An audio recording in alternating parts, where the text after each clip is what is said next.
Hello. ہاں السلام علیکم. وعلیکم السلام. فرمائیے. مجھے حضرت سے سوال کرنا ہے. جی کیجیے. بولتے ہیں جی. حضرت جی میں انڈیا سے بول رہی ہوں، آپ کے مریدن. ایک دن میں 2 رکعت نماز میں قیام اللیل میں 300 مرتبہ سورہ اخلاص پڑھتی تھی. ایک رات جب میں قیام میں تھی، کوئی آواز میرے کان میں یا میرے دل میں آئی کہ 500 مرتبہ کر لو. اس کے اوپر عمل کرنا شروع کر دیا. حضرت جی کیا آواز کان میں آنا یا دل میں آنا نماز پڑھتے وقت شریعت مطابق ہے؟ اور کیا آپ مجھے اجازت دیتے ہیں کہ میں 500 مرتبہ پڑھوں؟ جی ٹھیک. ہلو. ٹھیک ہے جی، بہت شکریہ جی. ماشاءاللہ انڈیا سے کال کر رہی ہیں اور ہماری مرید ہے. بڑا اچھا سوال کیا آپ نے کہ نماز کے دوران کان میں آواز آئی، دل کے اندر آئی، تو اس کی شرعی حیثیت کیا ہے؟ آپ جو 3 مرتبہ غالباً پڑھتی تھی تو اب انہوں نے کہا کہ 500 مرتبہ پڑھو. تو اس کو ہاتف غیبی کی آواز کہتے ہیں. جو اس طرح کان میں آئی اس کو ہاتف غیبی کی آواز کہتے ہیں، اور یہ بالکل شریعت کے مطابق اور ایسی آ سکتی ہے. نماز کے دوران بھی آ سکتی ہے، ویسے انسان ذکر و اذکار میں بیٹھا اس وقت بھی آ سکتی ہے، عام حالت میں بھی کسی وقت آ سکتی ہے.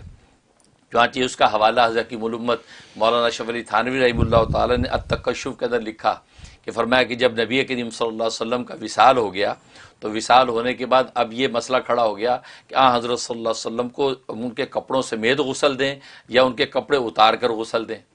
اب سمجھ میں نہیں آ رہا، کیونکہ عام طور پہ کپڑے اتار کے غسل دیا جاتا ہے. تو لیکن آپ کے کپڑے پہنے رکھیں اور اسی کے اوپر پانی بہا کے غسل دے دیں، یہ کیا کریں؟ اب یہ ایک ایسا عقدہ تھا کہ جس کے بارے میں کوئی تفصیل پتہ نہیں تھی. اب سب صحابہ سوچ رہے ہیں کیا کریں. عائشہ صدیقہ رضی اللہ تعالیٰ فرماتے کہ سوچ بچار میں تھے تو ایک دم سارے صحابہ جتنے ان کے اوپر ایک غنودگی نیند طاری ہوئی. ایک غنودگی سے ایسی طاری ہوئی کہ جیسے ان کو اپنے حواس میں نہیں رہے. اور اس وقت ایک ہاتف غیبی کی آواز آئی، اور آواز نے یہ کہا کہ حضرت صلی اللہ علیہ وسلم کو ان کے کپڑوں سمیت غسل دو، ان کے کپڑے نہ اتارے جائیں، کپڑوں سمیت غسل دو. تو لہذا اس کے بعد ایک دم آنکھ کھل گئی سب کی، تو حواس ان کے بحال ہو گئے. وہ سمجھ گئے کہ یہ اللہ تبارک و تعالیٰ کی نصرت ہو گئی. لہذا آپ کو آپ کے کپڑوں سمیت جو ہے آپ کو غسل دیا گیا. اوپر سے پانی بہاتے تھے اور پانی کی ذریعے سے آپ کو غسل دیا جاتا.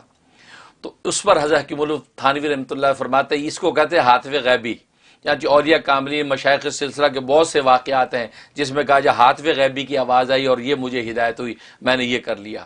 تو اس سے معلوم ہوا کہ ہاتف غیبی کی آواز اگر قواعد شریعت کے خلاف نہیں ہے تو لہذا اور نصوص قطعیہ سے ٹکراتی نہیں ہے اور عام آپ کی زندگی کی اچھی رہنمائی ہے، تو اس ہاتف غیبی کی آواز پہ عمل کرنا بالکل جائز ہے، اس میں کوئی مذاقہ نہیں ہے. جیسے کہ حضرت صلی اللہ علیہ وسلم کے وقت جو ان صحابہ کی رہنمائی کی گئی، ایسے ہی جو آپ کو یہ آواز آئی یہ ہاتف غیبی کی آواز عام طور پہ ہے.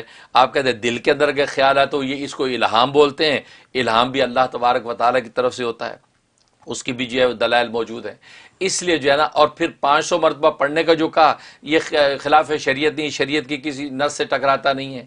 اس لیے کہ متعدد دفعہ کی صورت کو پڑھنا خود بھی جو ثابت ہے اور اس کو پڑھا جاتا ہے. تو ایک ایک آیت کو جو ہے بہت سے اولیاء کاملین نے پوری رات پڑھ لیا. خود نبی پاک صلی اللہ علیہ وسلم ایک آیت کو صبح فجر تک اسی کو دہراتے رہے، پڑھتے رہے اور زار و قطار روتے رہے کہ اللہ آپ جو ہے عذاب دینا چاہے تو آپ قادر عذاب معاف کر دیں ان کو، تو تیرے ہی بندے ہیں. یہ ولی آیت اس کو آپ دہراتے اور روتے رہے.